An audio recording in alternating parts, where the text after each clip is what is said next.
In real life, do I want to heal someone's boo-boos? No. In fantasy life, do you want to be like, I saved them through my love? Like, sure. Yes. Yeah.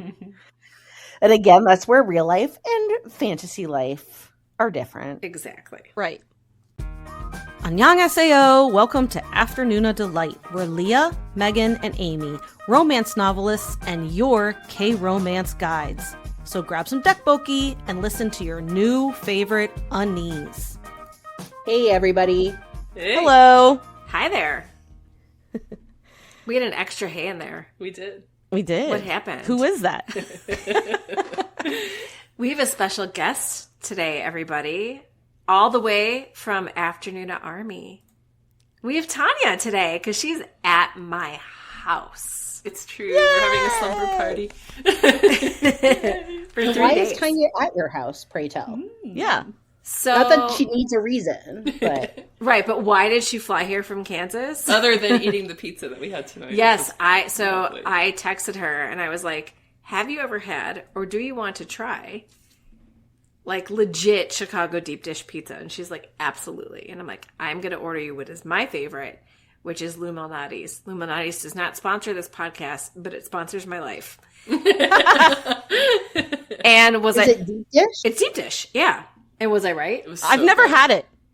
It's so good. It's so good. And I grew up right outside of New York, so I'm a New York pizza snob. Oh. But this, if you just put it in a different category, it's amazing. It's Yeah, its own it's deep thing. dish. And Yeah, it's it's its amazing. own thing. It's its own thing. Yes. So we had that, and Caesar salad with zero sausage on it. Being the purists that we are. Yes. But Tonya is here because... Is it even pizza if there's not a sausage on it? Yeah. Yeah. Tonya messaged me about a month ago and was like, hey, The Rose is doing a post-Lollapalooza show on Friday, August 4th. And if I got us tickets and came to town, would you want to go? Mm-hmm. It's at 11 p.m. And I said, yes. I I almost 50 years old. We're not I'm going to do old. this. Yeah. Like, I'm going to do, and so, yeah, long story short is she got the tickets and just think about what you spend nowadays for tickets, right? This is going to be the Rose at like 1,000-person venue for $60 a ticket. Mm-hmm. That's amazing. Yeah, it is. Yeah. That's amazing. I don't think they're going to play places like this very often in the future because they're getting bigger. So I think it's...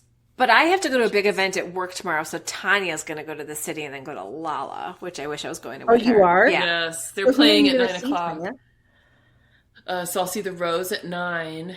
New Jeans is actually performing. I know. Oh, I love New Jeans so right? They're much. So great. Oh my gosh, they're so much fun. It's like just such a youthful, like fresh vibe. I love them. Yeah, and if anybody doesn't know, they're on.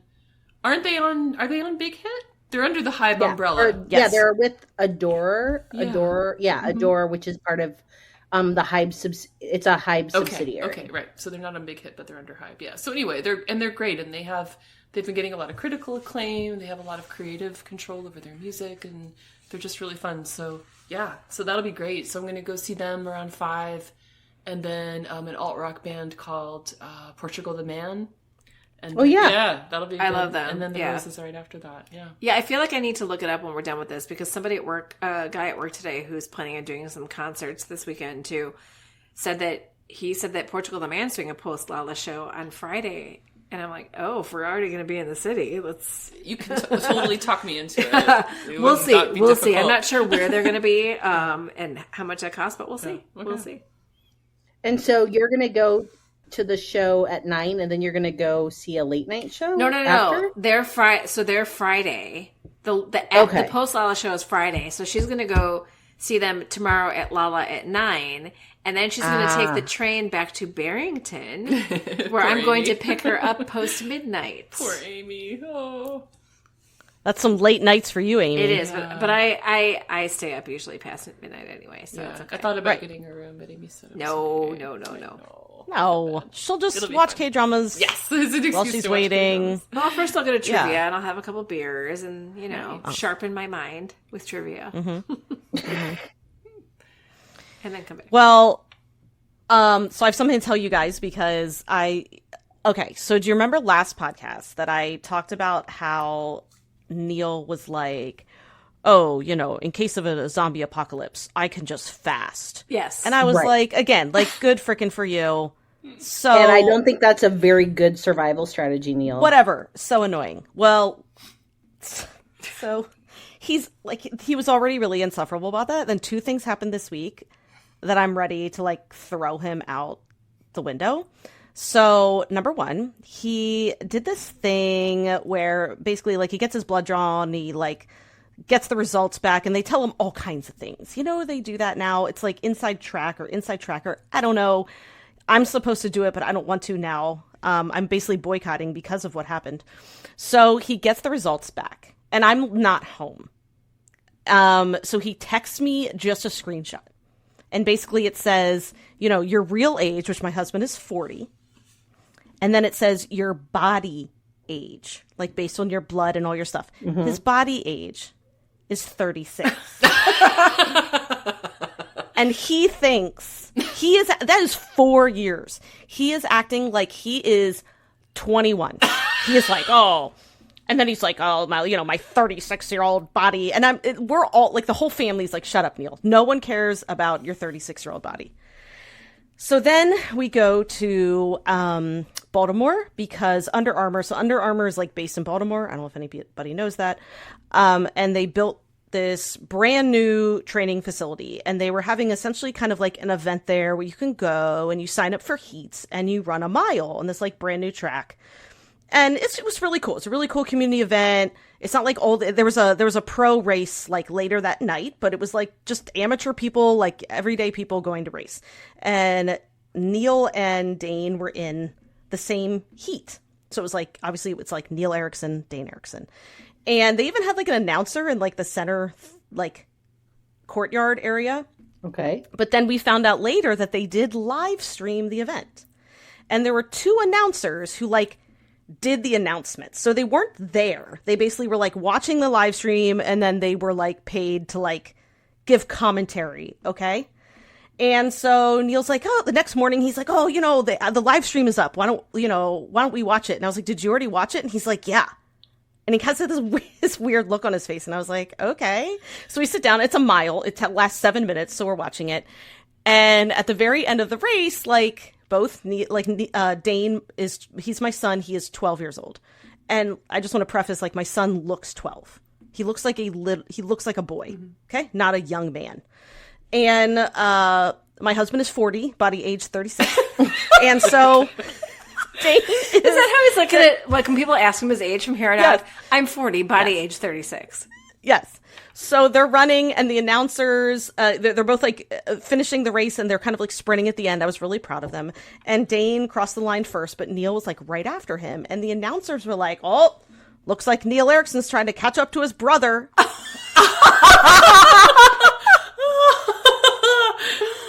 Is he now totally insufferable? I'm not joking. They said brother. So okay, this is grounds for divorce. Yeah. My son thinks it's the funniest thing. Like, my son just thinks it's hilarious. But Neil he has been the worst all week. Like, he's like, you've been in a bad mood. And I'm like, it's because you're fucking annoying. Because he's like, where's my brother? Have you seen my brother? Did my brother clean his room? Is my brother ready for soccer practice? And I was like, you know what? I don't, like, I'm seriously like, I'm in a separate room from him in this house because I can't deal. I can't deal. Beyond insufferable. Oh no. I want to know exactly, like, I want to bring him in here right now and give it on the mic. No, because he'll just be like, he doesn't like, as soon as you put him. You're like, look, your hair is very youthful, Neil. Yeah, but it is full salt and pepper. Like, just so you know, there's like nary a brown hair. It's wholesome hair. It is very full. He has a full head of hair, but it is like, like, yes, he's a 36 body age, right? But he looks like a 40-year-old man. And when they said trying to catch up to his brother, I thought, I mean, you should have seen my face. I love that he sat you down and made you watch this. He made, because I was like, I just saw this last night. He's like, no, we got to watch the live stream. And I was like, okay, okay, we'll sit on the couch and watch it. Like, he needed everyone to sit down and watch this. And I mean, my jaw just dropped. I actually couldn't even make a sound. And I just looked at him. I go, this is the worst thing that's ever happened to me. Like, do not want to hear it. But yeah, so anyway, just had to tell you. And I guess, I mean, I can maybe segue unless someone else has something they need to get off their chest. Because I was thinking, like, I can mention, you know, who else can be very insufferable is Chaebol. What does Neil have in common with Chaebol? They're insufferable. Yeah, I'm just saying, Park Seo-joon in What's Wrong with Secretary Kim, he would absolutely want to know his body age. Oh my gosh. You need to show Neil Park Seo-joon doing Aura. Because that's Neil right now. Like, he's just... I mean, yeah. Oh, he's just basking in his healthiness. Uh-huh. And you know what? He made a doctor's appointment for the first time in 10 years. And I'm like, you only made a doctor's appointment so they can tell you how healthy you are. Like, you don't give a shit. You don't actually... He just wants them to be like, oh, yeah, you're so healthy. Good for you. Oh, you run. There was a K-drama that did body age. Excuse me, I now need a 2-hour shower to self-reflect on my healthiness and self-pleasure. They did body age in Oh My Venus, I'm pretty sure. Oh, really? Yes. See, I've a Chaebol drama, in a sense. And isn't Shin Na in that? Yes. Yeah, that's what I thought. I've been wanting to see that, actually. Mm-hmm, mm-hmm. It's a thing. All right, did they gain a whole 4 years? I think she was much older. This was the part of the issue. Oh, and it was very shameful. Right. I know. No, we're not going to shame. We're not going to age shame here. Not at all. Exactly. No, we're going to actually age shame Neil for acting like we're going to age shame 36. We're going to age shame you if you're younger. Exactly. All right. All right, Amy, why don't you take it away? Yeah, let's get to it. You did a very, very good job on this script today. Amy went full, like, teacher, instructional, learner, nerd, and I really loved it. That's me. Okay, so just to start things out, since today's show is not about one particular drama, but about a character archetype in dramas, the Chaebol, we are not going to have our traditional non-spoiler and spoiler sections of the show. What we will do is try to not fully spoil any dramas, which I don't really think that this does at all. But we'll give you a heads up before we discuss any drama that might have, you know, a little bit of a spoiler. But I think that we did pretty well here. So I don't think y'all have anything to worry about. And the reason we're doing this is because I still haven't watched Because This Is My 19th Life. See you. No, it's See You in My 19th Life. So let me just say that. Oh yeah, See You in My. I had no intention of throwing you under the bus, so you did it for yourself. So yeah, me either. Because sometimes I clearly I get blocked on dramas as well because I famously got thrown under the bus this summer. So I'm not gonna come down on you for it. We will just so you know It might just be Amy and I, and that's okay. We will be covering See You in My 19th Life on the podcast. It will be done. It's just we're going to have to wait until... You got 2 weeks, Leah. 12 episodes, 2 weeks. Until Megan's back from London. I don't know why I'm blocked on it. I was watching Rain or Shine,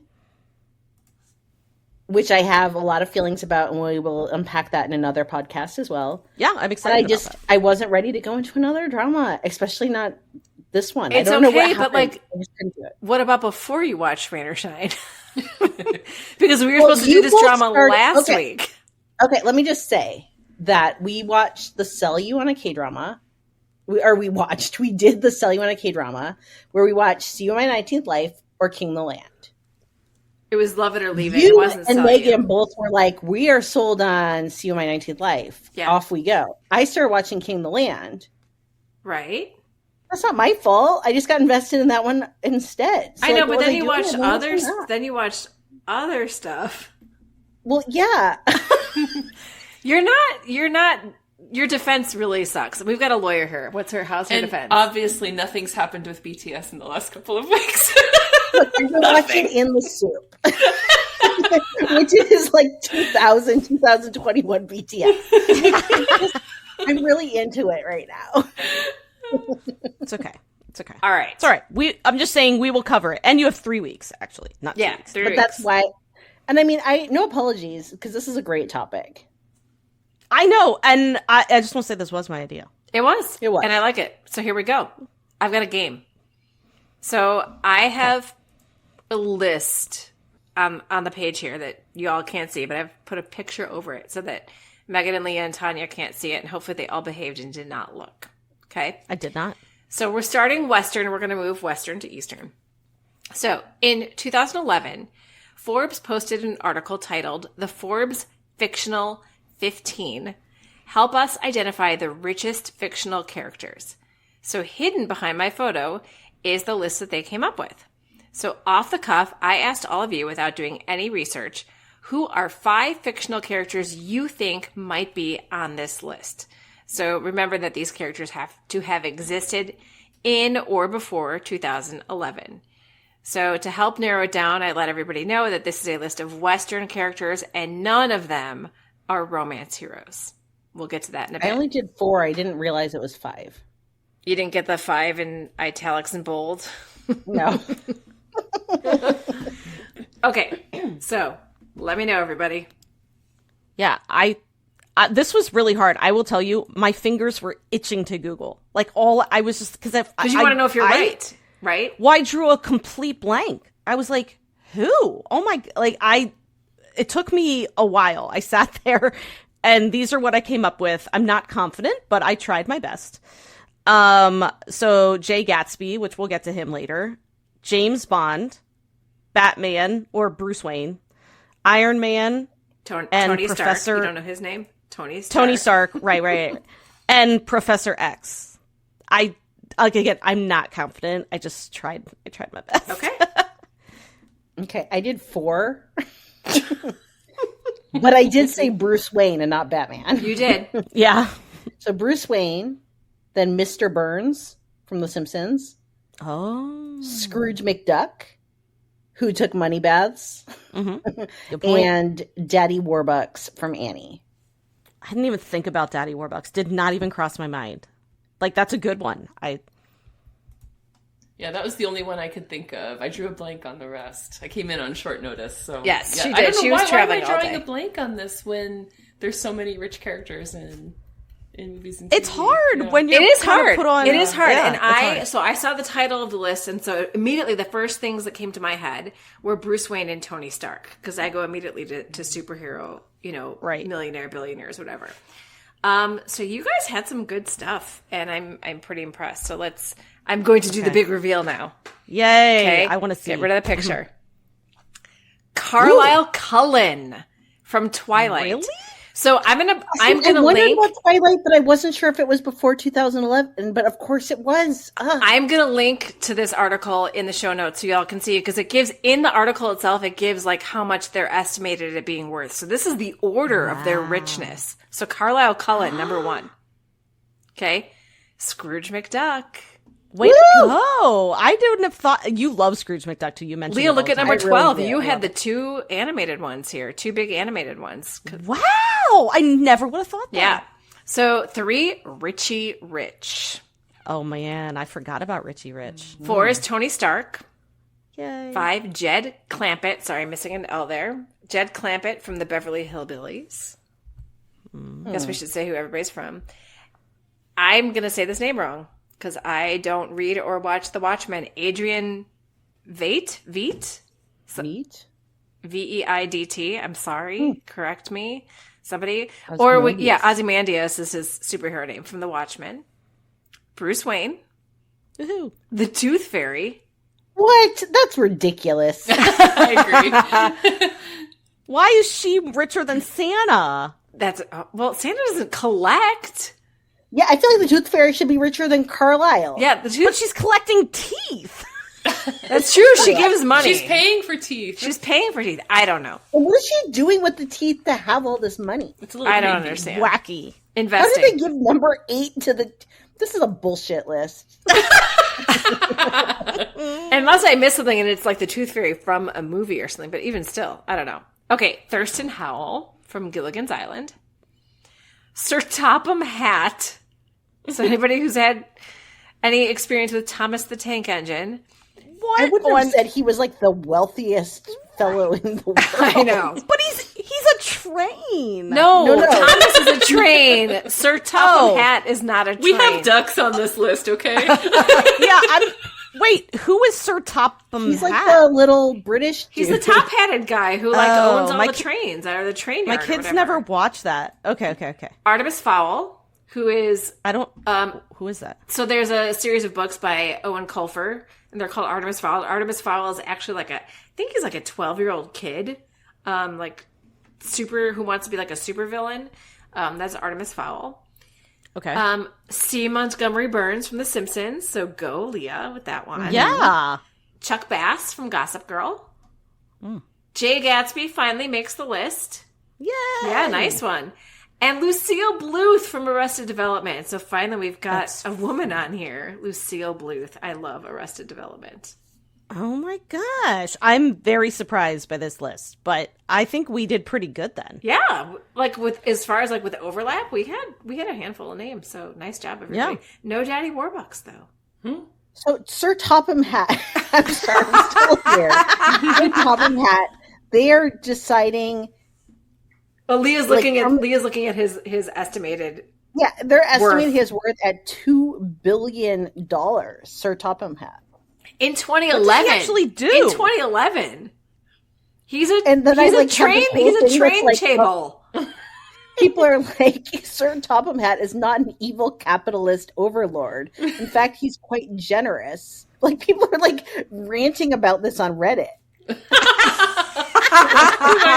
Surprise. That's awesome, and I love Okay, it. well, That was fun though. I like I haven't it. thought about Sir Topham Hatt in some time. Yeah. Nor I. So nice job, everybody. So yeah, why does this all matter?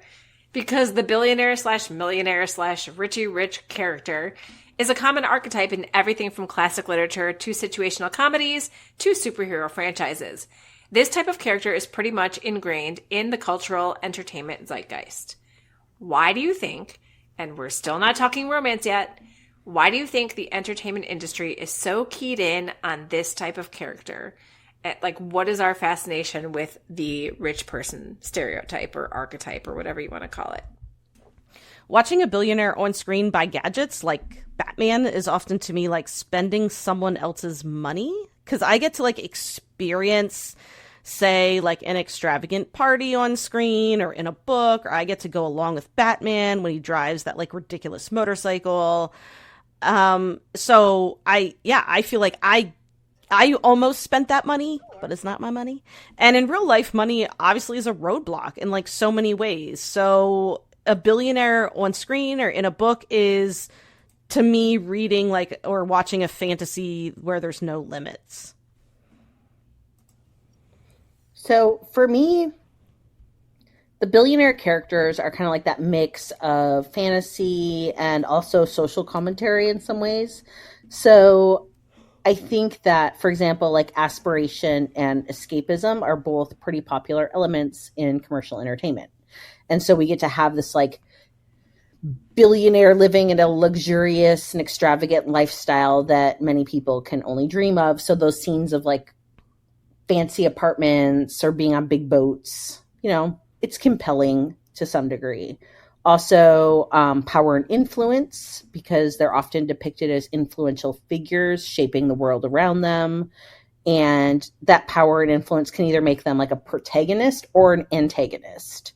But often folks of like this level of wealth end up becoming plot drivers who can really impact the fictional worlds they inhabit.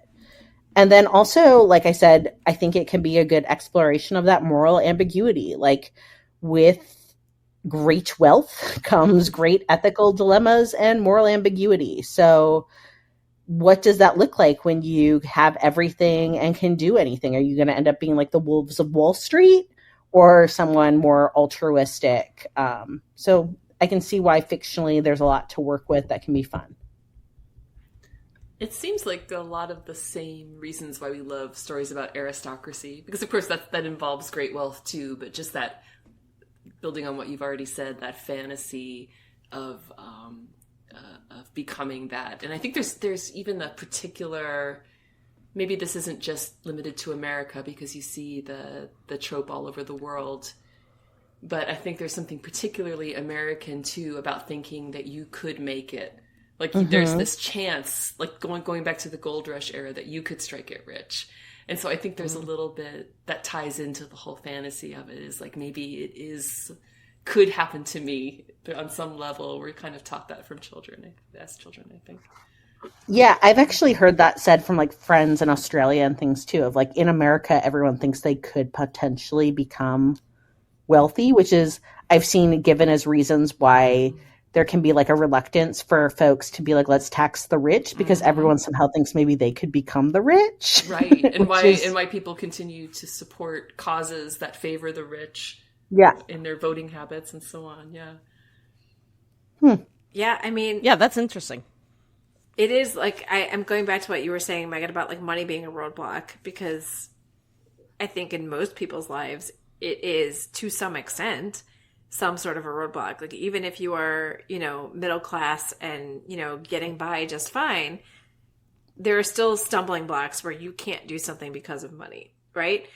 And so to be able to sort of live vicariously through somebody who has zero boundaries when it comes to that stuff is it's fun sometimes, but it is also, I think one of the things that I like to see in stories of people like this, whether it's, movies or books or whatever, is the fact that, and this is super cliche, but like money doesn't give you everything that you want. And there are some things that are unattainable no matter what kind of, cash you're bankrolling. So.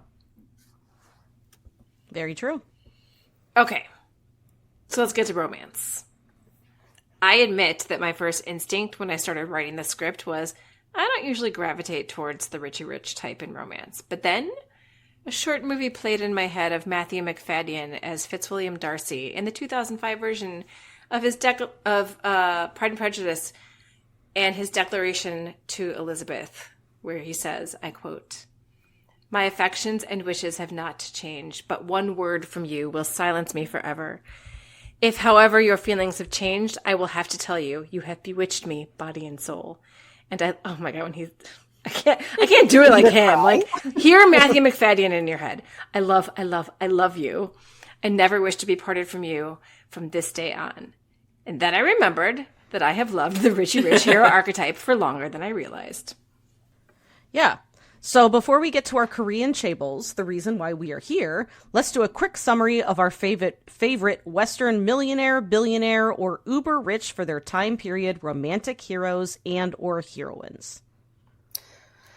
So I have been for a long time a Mr. Rochester fangirl, but I'm going to say that he's not aging great.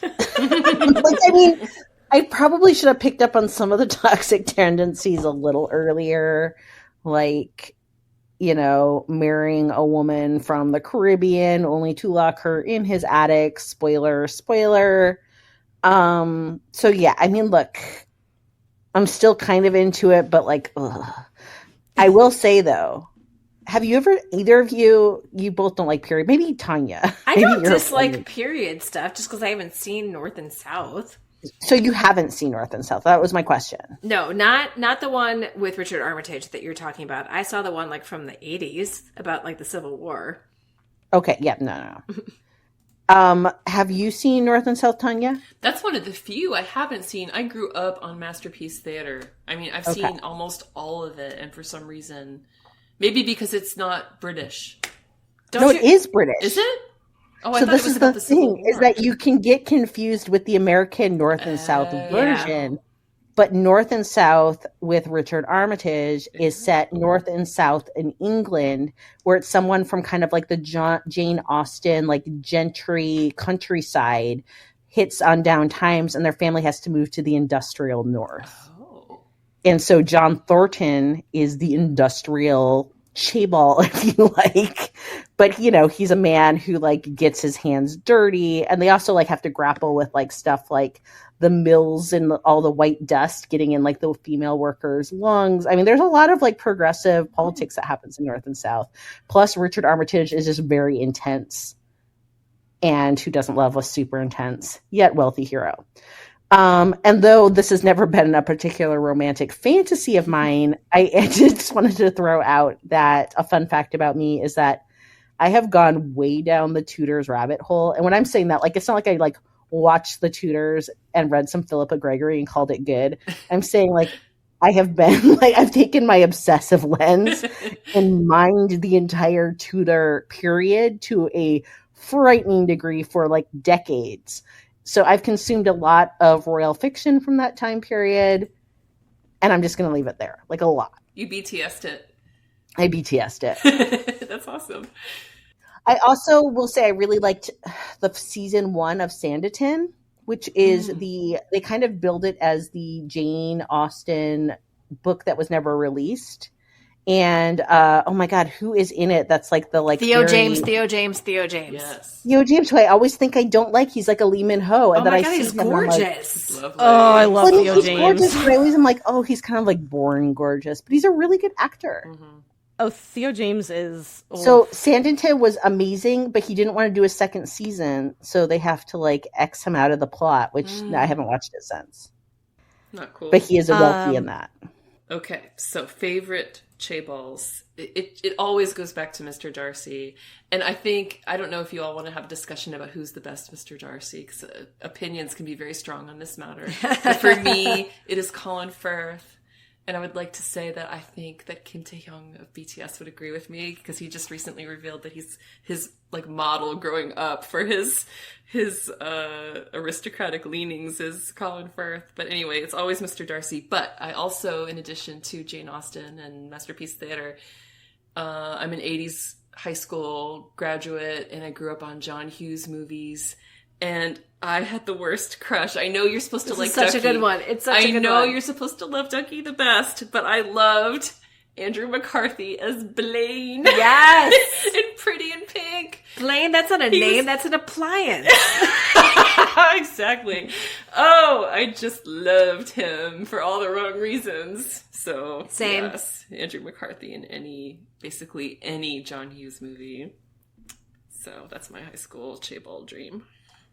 Yeah, I mean, I don't know, man. The first one that came to mind, so that's what I wrote down, was Edward Lewis, aka Richard Gere in Pretty Woman. So good. Like, that was probably one of my very first, like, uber rich heroes that I can remember just really loving. I mean, didn't we all have just, like, a big crush on Richard Gere in Pretty Woman? And then I would say first ever for me in literature was Jay Gatsby. I was a major fan of that book. I mean, The Great Gatsby, I loved it. I mean, I was one of those, I read that thing 3 times. Yeah, my original book is like highlighted. I used to want to pick up like all the inferences and all the like double meanings. And of course he's like toxic as hell, but he was like this mysterious rich guy. And I loved him. I still love that book. What's the last line? Something about beating against the wind or something like that. DC's Yeah. Green Light. Anyway. Yeah. So that was probably my first foray. Maybe that should have been like my first clue that I should have been reading romance, because I was like really obsessed with that. And then when I really got into, like millionaire, billionaire romance, like romance books, was of course like 50 Shades. I read 50 Shades, and then I just went down the rabbit hole of like billionaire, millionaire romances. And every once in a while, I still get a hair and go through a bunch. They still just, sometimes they scratch an itch for me. So I just looked it up. I'm not doing this from memory, but I'm just giving you the last line of Gatsby because it's so good. Right. Thank you. And so we beat on boats against the current, borne back ceaselessly into the past. That's it. Yes. So good. Yes. I mean, this is so. Okay, first of all, I'd have to say, like, my first when I read yours, I was like, oh my God, Edward Lewis. Like, I forgot about him. And I, like, loved him. Like, Pretty Woman, I loved that movie so much. But I am 100% with you on Gatsby. That was the first, and I was an English teacher, just letting you all know, I was an English teacher for 13 years. And the first book that I read in high school where I truly fell in love with literature was Gatsby. It was also my introduction to, the hero can die in the end. Or who you think is the hero, because it's not really Gatsby's story. It's Nick telling Gatsby's story, but still, it's Gatsby's story, right? And I was like, this is how something's happened. Because are you spoiling The Great Gatsby? I am spoiling yes. If you have not read The Great Gatsby yet, don't at me, okay? Yeah. But here's the thing. Like, I love this book so much. This is so pretentious, but like, I love this book so much that in the very first book that I published, which is called If Only, and it's a college romance, my hero carries around a copy of The Great Gatsby. He does. I remember that. Oh my God, I totally forgot about that just until you said it just now. And I remember I was like, well, I think I was like, we can be friends. Yeah. I love Great Gatsby. Yeah, but like, yeah, that's such a good one because because that one is also like a good version of the commentary, right? Because that's like old money versus new money. And like, can anybody make it in America?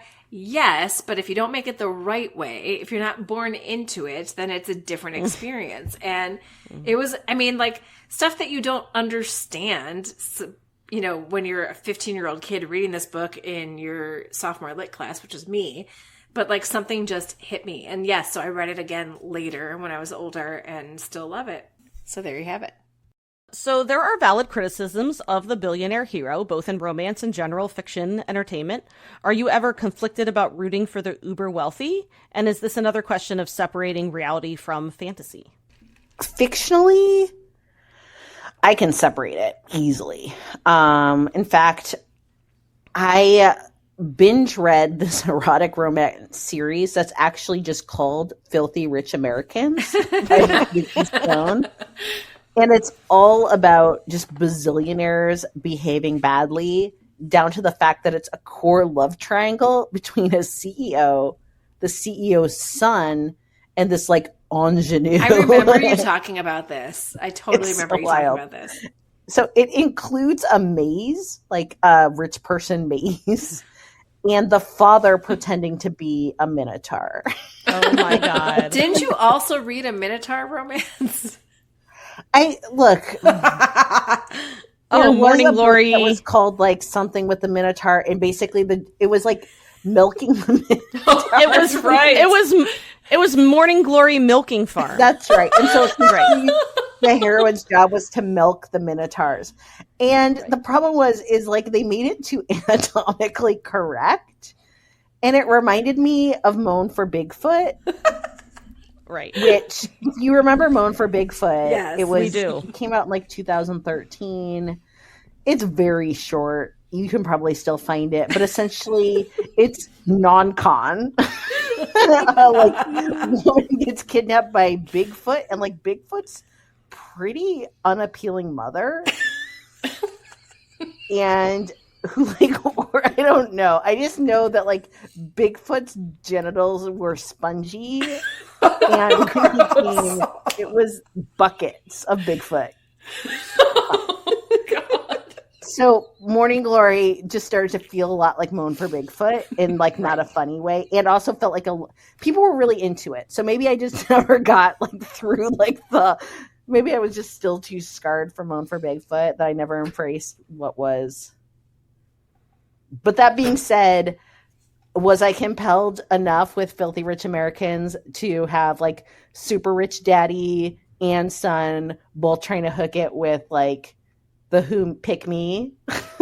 Yeah, it was great summer reading. But that being said, in real life, Jeff Bezos is not wetting my whistle. I am sorry, Jeff. I know this hurts. But I just think that like in real life, you have to be pretty gross to be a billionaire. And like the fact that you're actively hoarding all that wealth, it's pretty unappealing. Yeah, definitely. Oh, poor Jeff. Well, Or not. now I'm feeling really bad for choosing Blaine over Ducky. Oh, I feel guilty about this. But yeah, I can separate it too. But I do, I just love everything Jane Austen so much. But now when I watch them, I think about colonization, and I just think about how did all those families get rich? It was through slavery. And I have intrusive thoughts, which I should have, about it when I'm watching these kinds of things now. It does bother me, I have to say. So that's where we're at with that. Yeah, that's a fair point. And Jane Austen, this may surprise some people, but Jane Austen actually, in one of her later, I think, wasn't Northanger Abbey one of her later works? I'm not good at the timeline. But anyway, and I think it was in Northanger Abbey, she actually included some of this content in that book. She brought up the issue of slavery and and colonization and the effects on women in that story. So not, it wasn't the central part of the story, but I was surprised that she actually did. Still go Jane. Yeah, she was ahead of her time. Yeah, I mean, for me, do billionaires in real life look like Park Seo-joon, like ever? And I mean, no. So in fantasy spaces, we can pretend that like billionaires got there by honest means. And if they didn't, we get to see them kind of come to terms with their past misdeeds and make up for them. At least that's the kind of billionaire stories I like. And I do totally respect people who just do not do the Chaebol or billionaire romance hero, because in their minds, they can't stop thinking about like Elon Musk. So I get it. I totally get it. But for me, I just go in deep in the fantasy, and I'm just there like swimming around like Scrooge McDuck while Park Seo-joon worships me and throws dollars at me. Or 20s. Or Benjamins. Yeah. Benjamins. I mean, like, dollars? No. No, he's throwing Benjamins at me. Yeah, it's 100% fantasy for me. Like, there's no way in real life that I'd ever like cross paths with an Elon Musk or a Jeff Bezos or anything like that. Right. And I don't want to. So in a pretend space, I'm here for it. But yeah, in real life, it's not going to happen anyway. So it's all good. Well, now we're going to get to our favorite segment, which is the Kpop Rec of the Week. And this week we have Tonya and Amy. Woohoo! Yes. And since we're going to see a very special band That's on Friday, we want to highlight the rose. Yes, we want to highlight the rose. And here's what I want to say, because I'm still newer to the K-pop, K-band space. Like, I don't know if do we consider the rose K-pop? They're more K-indie. You know, in the sense that K-pop is the Korean music industry. Yeah. But not a genre, but a music industry. Right, but it's a little different than you would expect, I think. Mm-hmm. But when Tonya, asked me to go to this concert, I was like, absolutely. Can you please give me a playlist? And she sent me the set list, which is perfect. And I've been listening to it obsessively. So when I picked Tonya up today from the train station, when I put the rose on in my car, I put the playlist on, and I said, okay, I want to see if we align on favorite songs. So I said, here is my favorite song. And it is Cure. And what did you say? Same. I think it's Leah's too. Isn't it your favorite too, Leah? Or was it at one point? It was. Yeah. Okay. It's a gorgeous song. It's a gorgeous song. And it is all in English. Not all of their songs are all in English, but they do have a lot of English, even in the songs that do have Korean as well. But Cure is all in English. And I think part of, aside from just loving the musicality of it, the lyrics just really kind of spoke to me, because it's like this idea of just basically like curing like the human condition, kind of thing. And yeah, I don't know, I just really, really loved it. It really hit me in my feels, and their singing is absolutely gorgeous. I can't wait to hear it live. I'm so super stoked. It's a big soaring anthem that kind of can give you goosebumps. Yes. And the whole theme, the album is actually called Heal, and the whole theme of the album is healing ourselves, and it goes beyond that. And yeah, so it's a beautiful representative for that album. And then we both had a second favorite that was the same. Yes, which is really funny. And what was that one? They did, well, as many Korean industry groups do, they have songs that they write as thank yous to their fans, like little love letters to their fans. And The Rose has one called Black Rose. Yep. And we both love that one too. Love it so much. It's a gorgeous song. Oh. Yeah, I mean, like the whole album is great. The whole playlist for what they're going to be, playing at their show on Friday is absolutely fantastic. And as somebody who I said is newer to the K-pop space, if you are looking for an entree into the K-pop space and you haven't latched on to BTS or to ATEEZ or to any of the, bigger bands that we have talked about on the show before, The Rose is pretty big if you haven't heard of them, but they just keep rising, and I think their sound is evolving, just like a lot of the other Korean groups. They don't stay static. They don't always do the same thing. They've got 2 new songs out, and they're going on another world tour, and they have an album dropping soon called Dual, D-U-A-L, which is going to start. They said it's kind of half and half. Like one half is a little bit darker and more reflective, and the other half is a little more bright.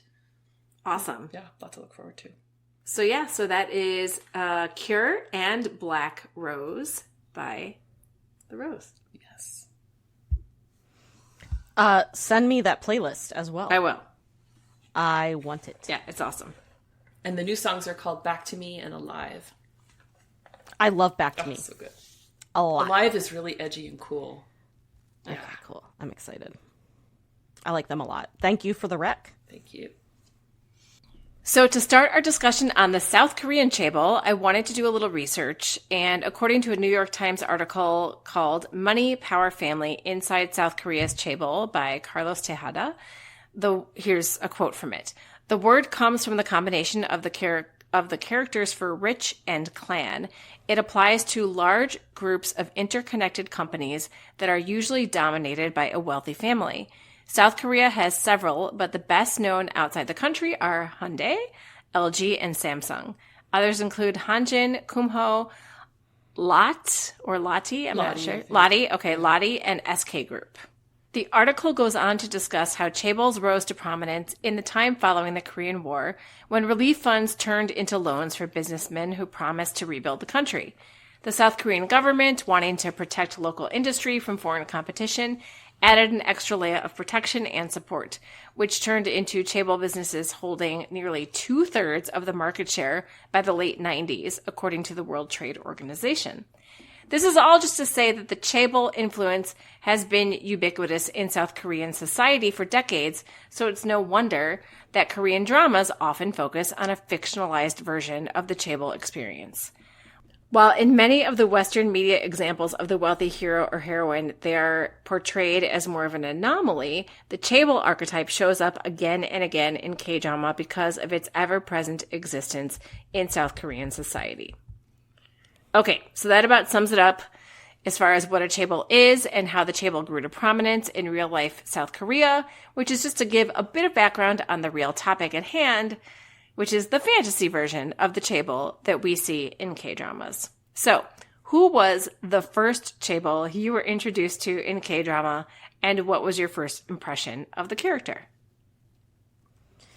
Yeah, I mean, I think this is all of us, but the first chaebol was Yoon Suri from Crash Landing on You. I mean, look, I loved her. And the thing is, it's like, this is what I kind of mean, where, like, I felt like I was spending her money. And, like, I got to enjoy her money in a way. So, because her wealth was the reason we got, like, a badass Captain Ree makeover montage. She could buy the North Korea ducklings all the beef they wanted. And I wanted those ducklings to gorge themselves on meat. And I wanted Captain Ree to only have the best cashmere sweaters. So that was a great fantasy. And I was like, I love that she's a chaebol. And of course, like, just everything about it was, you know, she just could really make an entrance. And I would also say, too, the dramas really set me up for, like, the also K-drama trope of, like, cutthroat chaebol families who are willing to cut out siblings and whoever else gets in the way of family money. Yeah, I mean, it was the same person for all of us, wasn't it? Like, I think so. Yoon Suri, Yeah. and I love that our first Chaebol was a badass, powerful woman. I love that too. And I just want to add that I'm ashamed because my first go-to was that it must have been Park Seo-joon as the Chaebol and Secretary Kim. And I went to that because he's a man. So I was just deeply ashamed of myself. I was conditioned. Oh. But you corrected yourself. I did. You did. Okay. I was there. She corrected herself. Yes. We also talk about Crash Landing on You so much that I almost like sometimes don't think of it because I don't want to keep talking about it. Do you know what I mean? So sometimes I don't. I'm like, yeah, I almost kind of forgot that it was Yoon Suri too. So do you guys seek out Chaebol dramas? Why or why not? I never think I do, but I always end up loving them. So now when I see them come up, I'm like, yeah, sure, I'll take it on. When King the Land came up recently, I said, oh yeah, I'll start that. I don't mind a good Chaebol drama. So yeah. So here's the thing is, do I seek it out? I don't know. What I seek out is I love a poor little rich boy. Yep. And I feel like most Chaebols are poor little rich boys. It's usually like, I am so incomprehensibly wealthy that I like parachute to my job. Right. And yet I have a sad because like, I don't know my mom. Yeah. I have a horrible home life. And I don't know. Yeah, I don't get super tired of it. Not if it's done well. It works. Absolutely not. Yeah. No, because it's just like that toxic thing of in real life, do I want to heal someone's boo-boos? No. In fantasy life, do you want to be like, I saved them through my love? Like, sure. Yes. And again, that's where real life and fantasy life are different. Exactly. Right. Yeah, there's something about the way K-dramas do, I would say, like, the uber rich that I like. And if I see that a drama has a Chaebol, that's one of the keywords that will draw me in and will make me keep reading to see if it's the drama for me. And it's interesting because I'm not really into necessarily Western dramas that would have that. Like, if someone, I don't, or Western shows, movies, whatever. And I don't really like celebrity type stuff in Western entertainment, but I'm telling you, K-drama is just one of those things where they always get me. Like, they always do things the way I like, and I don't realize I like it until they do it. Okay, I think that was a convoluted way to say it. That's okay.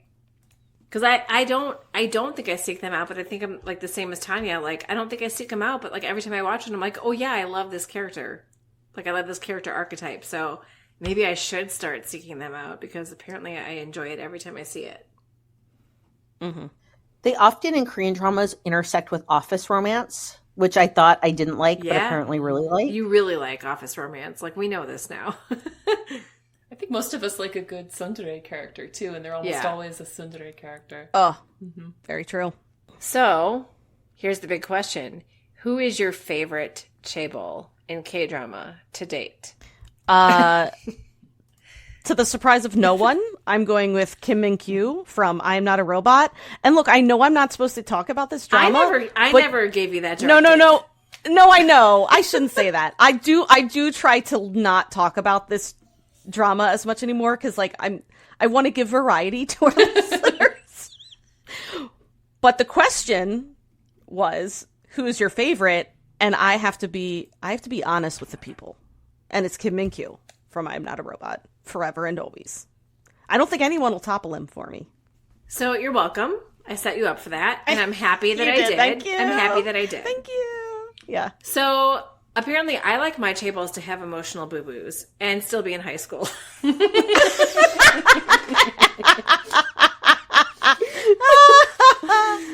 still be in high school.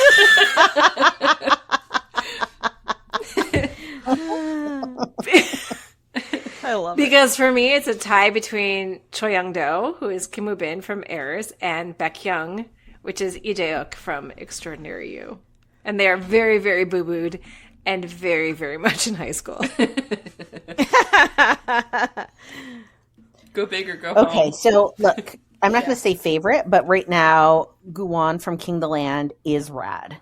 I mean, is the drama perfect? No. But is he perfect? Yes. And I'm going to say that right now I'm just calling it, like, I don't think Jungho can be in a movie or a show where I'm going to criticize him. Right? I might criticize Right, the plot. I will not be criticizing how he's showing up. Yeah. I fully support that. But I'm going to go for the character Egun from Fated to Love You, which neither of you have watched yet. And it is bananas. And he is a very damaged Chaebol with a very bad laugh and very bad hair. And he's literally just amazing. The premise of that movie being they both in like episode one. Drama, not a movie. Or drama. The episode one, they both have sex with each other, not realizing thinking the other is another person. And it kind of works. And then they get pregnant. I don't know why I haven't watched this one yet, because even after you told us basically like the whole drama, I was so intrigued and wanted to watch it. So I have to remember this one, because it every time you mention it, I'm like, oh yes, I want to watch that one. He's an amazing Chaebol. Okay, so for me, it is Daddy Longlegs. It So is good. our Daddy Longlegs, which is Dr. An Jong-won from Hospital Playlist, who lives like a pauper, gives all his money away, and saves children's lives for a living, which is why you don't even know he's a Chaebol half the time. Aww. And is the most perfect human ever, and his name actually means garden. I mean, come on. I totally forgot about him until she brought him up. I'm like, oh my gosh, that is an amazing choice. I forgot he was a Chaebol. Right? Exactly. So good. He's unique, I think, among Chaebol characters. Yes, he is. Yeah. Most of them do not like doff their Chaebolness and go save children's lives. Correct. But Yu Yeon-suk does. Yeah. So we posed a question to our Patreon members, and they always give us amazing answers. So we had to ask them about Chaebols. So basically we said, do you like Chaebol dramas? If you do, why? And then who are your favorite or least favorite?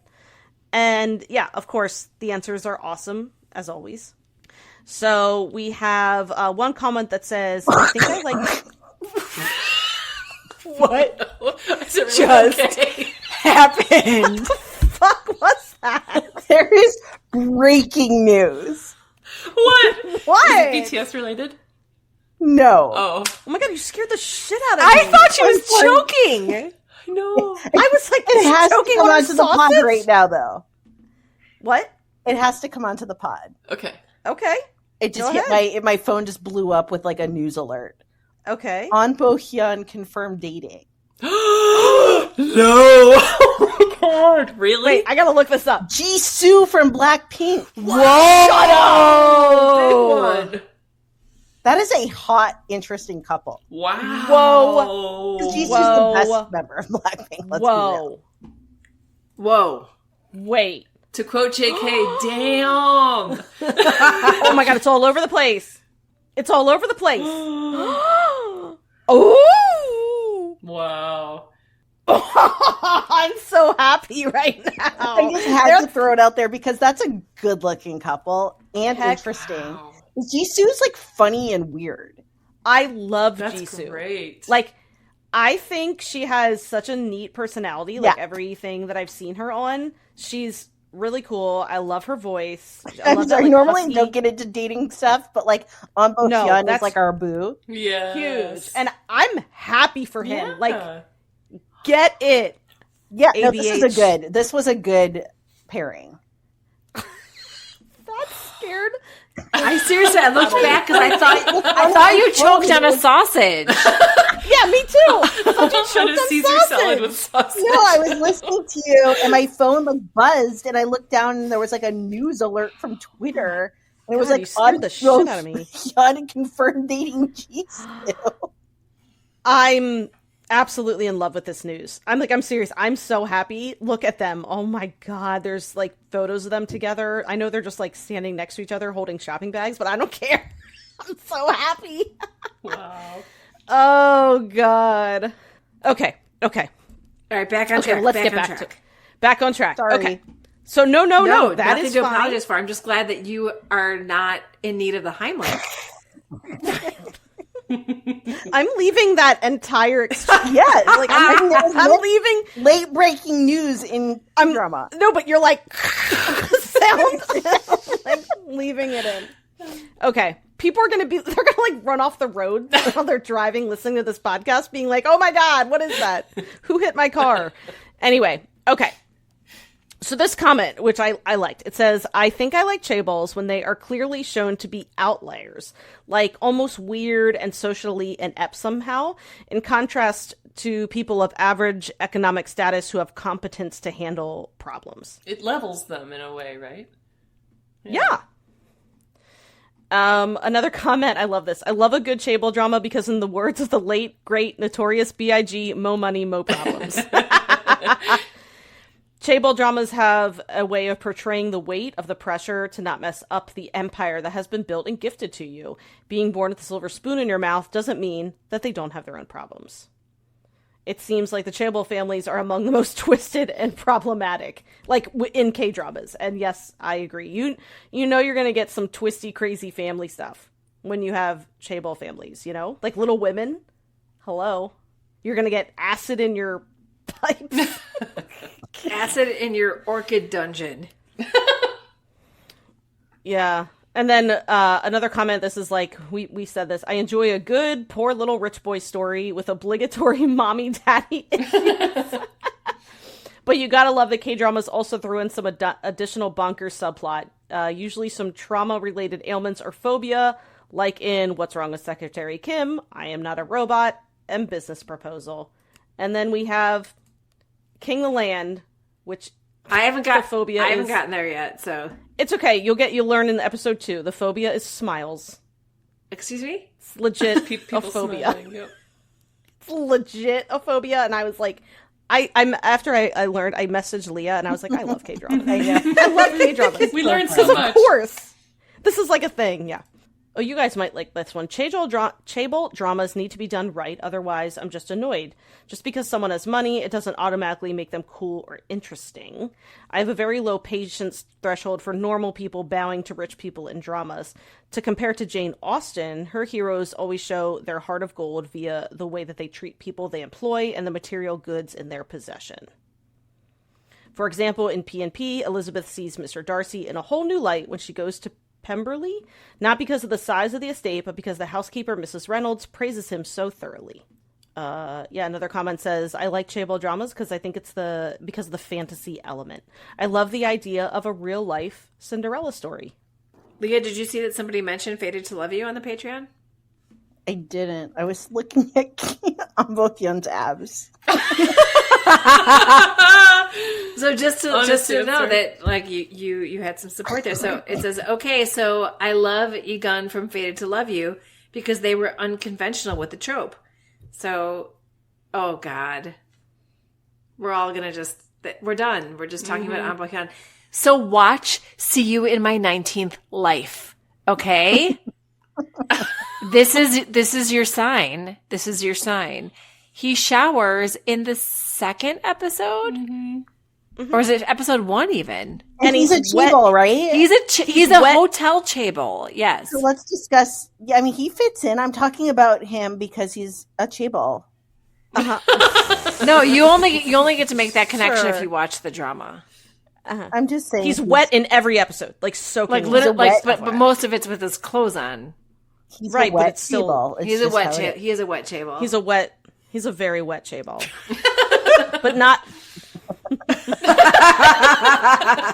I was going to say so's Jisoo, but that's bad taste. Oh my God. Okay.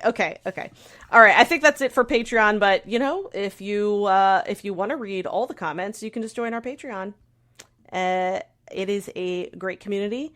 And that Chaebol post really popped off, I will say. And we do this for a lot of our episodes too, like ask the Patreon to weigh in and then, read some stuff on the pod. So it also gives you a chance to guest star on the pod. And I love it because I like getting different perspectives, like just as a podcast host. Like, I think we love reading what everyone has to say because everyone obviously feels. I like different perspectives, but I also like people who like come up with the same idea that I did, because then I'm like, we're sort of simpatico on that, and I like when I find somebody else who sees things the way that I do as well. When people tell me I'm right. That's what I'm trying to say in a really, really roundabout way. You're like, I like when people tell me I'm right. People tell me I'm right. No, but like if you just have the same likes as somebody, that's not like being right per se, Right. But yeah, I do like to be right. Like whether or not you should have Italian sausage in a Caesar salad. Right. Oh, she'll never live that down.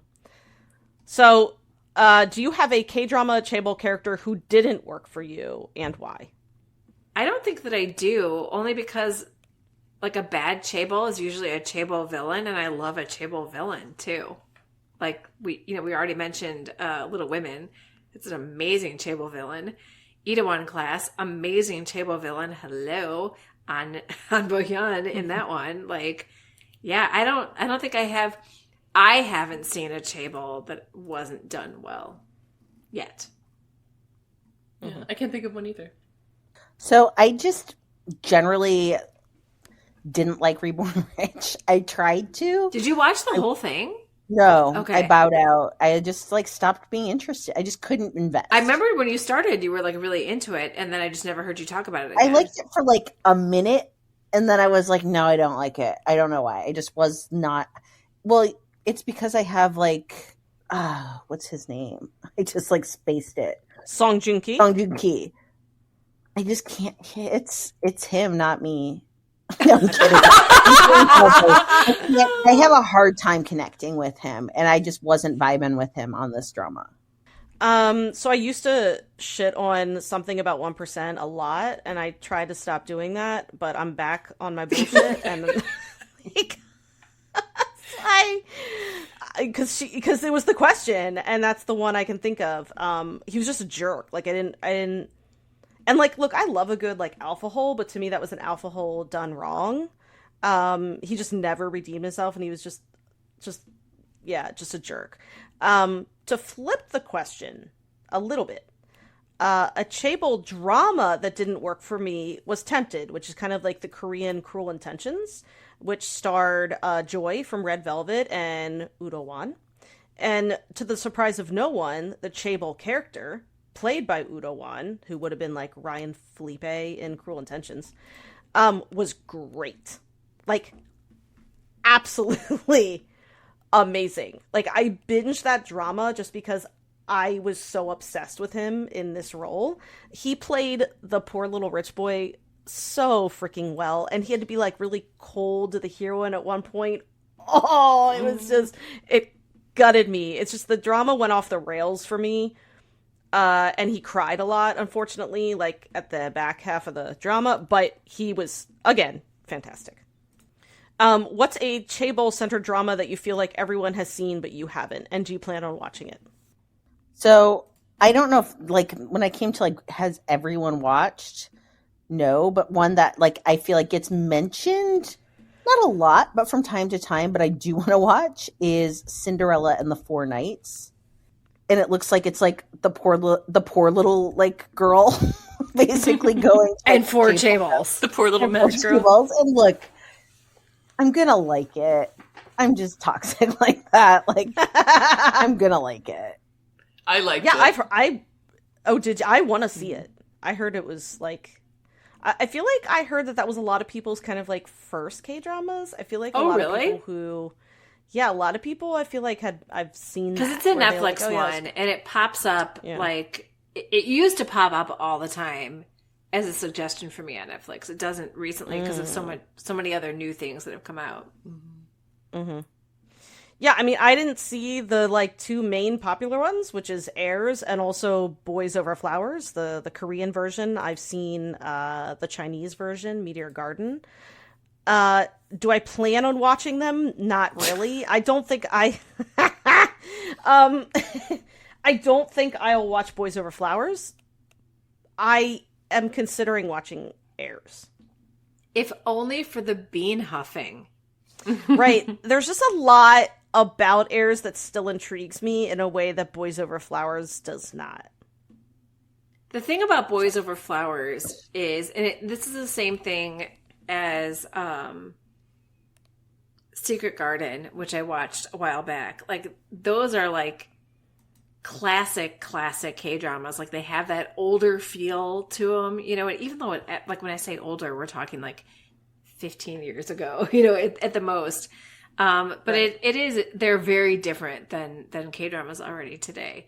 Whereas Airs has more of that modern feel, and it fits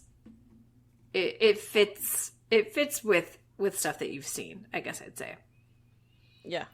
So I've heard a lot about Kill Me, Heal Me. Like, it's been wrecked a lot, and it actually pops up in a list that we've got coming up in our next question. So I definitely want to watch it now that I've read a bit about it. I'd like to see Airs, just because, again, it gets recommended so much. Kill Me, Heal Me has so many great actors in it. And the cast. Yeah, I mean, the premise always kind of throws me off. Like, it just sounds so over the top. But everybody says it's so good, and we know that a great over-the-top K-drama can be amazing. I don't know. I have never watched Boys Over Flowers, but I'm interested in seeing it just because it's iconic, even if it doesn't kind of hold up to the test of time. You just have to know that you're watching a problematic hero, right. Just accept it. Exactly. Yeah. Mm-hmm. I'm going to watch F4 too. I am. The Thai version. I'd like to see that. You want to see that version?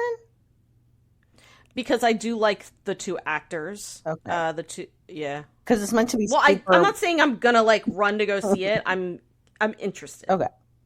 Okay. So, in a Soompi post titled Soompi and Vicky Staff Talk, What is your favorite K-drama featuring Chaebol characters? They list the following dramas and descriptions. Which have you seen? Which do you want to see? And if you have seen them, did you like the Chaebol's arc? Okay, so the first one is Dolly and the Cocky Prince. New money meets old money in the chaotic rom-com. That is Dolly and Cocky Prince. Full of laughter, unexpected twists, and touching moments, the drama stars Kim Min-jae as Jinwoo Hak, a man who lacks book smarts but is extremely resourceful at making a living. It sounds kind of like MacGyver to me. And Park Yoo-young as Kim Da-lee, a woman who is intellectually polished and comes from an elite background but doesn't know how to take care of herself. See, I thought that was about Salvador Dali. That's gonna go with a no. Nope. Yeah. Nope. I'm gonna do Boys Over Flowers because I like it. Oh, okay. So what the person who wrote the article said was, when it comes to Chaebol stories, their favorite would have to be what they consider timeless, Boys Over Flowers, where Lee Min-ho plays Gu Jun-pyo, an arrogant second-generation Chaebol and the leader of F4, the powerful group of boys at Shinhwa High School. And Jeon-di is a girl from a regular family accepted into the elite high school with a scholarship by chance, and she is bullied by Gun Jun-pyo at first. Like I said, you just have to accept that he's a problematic hero. Reborn Rich, as seen in dramas including Itaewon Class and Eve, characters who suffer due to chaebols plan major revenge against them. Viewers desperately wait for the big moment when the main character wins back everything they lost. For fans of this plot, Reborn Rich is one to check out. Yoon Hyun-woo, played by Song Joon-ki, is a loyal secretary to a chaebol family who dies after being framed for embezzlement by the very family that he had faithfully served. He is then reborn as the family's youngest son, Jin Do-jun, and he plots to take over the company in order to exact revenge. Next up is The Penthouse. The Penthouse is a 3-season series, and it's one of the most dramatic revenge dramas. The drama deals with the tale of the residents of the luxurious 100-story Hera Palace and all the greedy secrets, betrayals, and corruption motivated by hunger for money and power. The three mothers, it must be Shim Soo-ryeon, Chon So-jin, and Oh Yoon-hee, would do anything and everything to ensure their children's success, even if it means committing crimes. Ooh. Yeah. And then, like I said before, Kill Me, Heal Me. So Kill Me, Heal Me is a romantic comedy about a business mogul's grandson, Cha Do-hyun, played by Ji-sung, who has 7 different personalities, and a female physician, Oh Ri-jin, played by Wang Jung-um, who becomes his secret doctor after 1 year of residency. This drama does deal with some heavy issues like violence and mental abuse, but it also seems to rate pretty high on the swoon scale, as the leads took home the Best Couple Award at the 2015 MBC Drama Awards. Then we have Strong Woman, Do Bong Soon, which is a hilarious, lively, and dynamic romantic drama that defies pre-existing gender stereotypes. We have An Min-hyuk, played by Park Hyung-sik, who's a chaebol and the CEO of a gaming company, while Do Bong-soo, played by Park Bo-young, is a woman with supernatural strength who gets hired as his bodyguard. I love that. And I potted that one with Daebak. That's right. From Always the Critic. So if anyone ever wants to go and check it out on their pod, I did do that drama. Then there's W, where Kong Chul, played by Lee Jong-suk, a handsome millionaire who owns the entire broadcasting studio Channel W, is the main character of a cartoon. After his family was murdered by an unknown killer, he devoted his energy in searching for the criminal and became insanely rich. In the real world, a cartoon artist named Oh Sung-moo is the owner and writer of the bestseller cartoon W. The next up is Secret Garden. And this one's written in kind of a funny way. It says, trope number 1, poor girl, rich boy, and the poor girl actually rejects the rich boy. Gasp. She's not playing hard to get. She's not plotting revenge against him. She just genuinely does not find his gorgeous face, perfect body, and never-ending wealth attractive. And we're talking about Hyun Bin, by the way. So it really kind of puts it into sharp relief. On the contrary, stuck up and unpleasant, to say the least. Trope number 2, they're from 2 different worlds, but their chemistry is off the charts. The characters' names are Gil Ra-im, played by Ha Ji-won, she's amazing, and Kim Ju-won, played by Hyun Bin. They are from 2 totally opposite backgrounds, but somehow for 2 people who have close to nothing in common, they have insane chemistry. And what is not mentioned in the article is the body swapping. Freaky Friday, anyone? And it takes 4 or 5 episodes for the body swapping to happen. And I had known that body swapping was part of this, or at least I'd heard, and I'm like, maybe it's not, maybe I'm wrong. And then all of a sudden it random, So yeah, I've seen Secret Garden. And then finally, Heirs. This topic can't be discussed without mentioning Heirs, arguably the Chaebol drama of all Chaebol dramas. Although it is mainly focused on the love story of Chaebol heir Kim Tan, played by Lee Min-ho, and his family's housekeeper's daughter, Cha Eun-sang, played by Park Shin-hye, almost all the characters in the drama are Chaebols. Featuring a star-studded cast also including Kim Woo-bin, Crystal, Kim Ji-won, Kang Min-hyuk, Kang Ha-nul, and Park Hyung-sik. The series explores all sorts of stories about the elite class, including conflict, romance, friendships, broken families, and more. And, as I like to continually bring up, there is an American character who huffs a bag of red bean powder. So, I have not seen any of these, and I feel like... a really terrible K-drama podcaster. I thought I was I've seen tons of Chaebol K-dramas, but none of them were on this list, so I don't know. Kill Me, Heal Me is a drama. I know Amy mentioned that a little while ago. It is a drama that I've wanted to see for a while, but I know it's heavy, so I was saving time when I felt emotionally prepared for it. The other one that I have heard great things about and that I do want to watch is Dolly and Cocky Prince. So I've seen 3 because the 4th, Reborn Rich, I stopped. So I've seen Heirs, I have seen Strong Woman, Do Bong Soon, and I've seen Boys Over Flowers. I do want to see Dolly and the Cocky Prince, especially now that I know it's not about Salvador Dolly. Leah.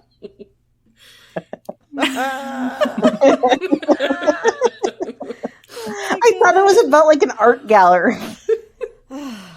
Which, I mean, I guess I should like too. I mean, It is about an art gallery. Is it really? Yeah. So it is Salvador Dali. Yeah, her name is Dali, but it's a cute, basically coincidence with the name of the artist. Oh my god. Okay, so I'm not being you're like not. totally No, you're not. wild. You're not completely crazy. No. Okay. It's about an art museum / gallery. Yeah. She's a curator, if I remember right. Oh, okay. So there you go. So I've seen 3. So does that make me a better K-drama podcaster than Megan? Yes. Yeah. I may not be able to consume at the rate you do, Megan, but I consume the important stuff, I suppose. You clearly do. My stuff's on a list. So the 3 that I have seen are Boys Over Flowers, Heirs, and Secret Garden. And of the 3, Heirs is my favorite. Though I admit that the main hero, Kim Tan, which is the reason why I ended up at that drama, because of Lee Min-ho, he doesn't have a super impressive arc. It's not bad. It's just kind of flat. He's good all the time, basically. My favorite arc that I think continues on after the drama ends, I like to imagine, is that of Choi Young-do. Do I sound like a broken record? Because I always bring up Choi Young-do from this drama. I don't care. Okay? I haven't mentioned Goblin once, but I'll talk about Choi Young-do in a Chaebol podcast as many times as I can. That's fair. It's fair. Of all of these, I was surprised. I've only seen 2, which is Dolly and the Cocky Prince and Strong Woman Do Bong Soon. I enjoyed both of them a lot. I think my favorite of the 2 in terms of the Chaebol character was Bak Young-sik in Strong Woman Do Bong Soon, because I think, haven't you all talked about this on the pod before? He is such a sweet goober of a romantic lead in this drama. We haven't seen it. Only Leah has. Okay, but no, but him but in he's general, like that in everything. In general, He is like, in full mode. I mean, we call him a Disney Prince. He is in Disney Prince mega mode. So you will love it just for that, and it's really lovely and fun anyway. It's funny, I looked on my drama list because I was like looking just to see like what Chaebol dramas they had, because I kind of like needed to refresh my memory, and it's my drama list, so take it with a grain of salt, because definitely some dramas that were like on their list were not Chaebol's, or I think there's also a difference between like a Chaebol drama, like he or she or they needs to be like the main focus, like, and it has to be, do you know what I mean? They can't just like be rich, and I wouldn't call that a Chaebol drama. You know what I mean? No, because a Chaebol is technically like, it's a family that's like a conglomerate. Yeah. So like I want that family drama. That's what I like about the Chaebol romances usually, or dramas usually, is like, that whole like cutthroat family element is the drama I like, Okay, so because I like to give you the platform as much as I give it to myself, Megan. Thanks. What Chaebol drama that is not on the aforementioned list would you add as a must-see Chaebol drama? Yeah, I'm not a robot. Like I'm not sorry. Oh my god. I'm not sorry. I agree with you, so it's okay. Yeah, and I'm not going to talk about it. Go listen to the podcast that we did on it. Because and also, what's wrong with Secretary Kim? Hello, to me he is like the Chaebol of all Chaebols. Like aura, like I just think that is, he just is the Chaebol. And I don't think that, just to give a break to Vicky and Soompi, I don't think they were trying to give like an exhaustive list, right? They were just giving, they were giving their favorites, which is totally fine. But we're just giving ours now, so it's okay. Yeah. Yeah, we just think these could be included too. I don't have anything to add because my first thought was Secretary Kim. Yeah. Business proposal. Yeah. Yes.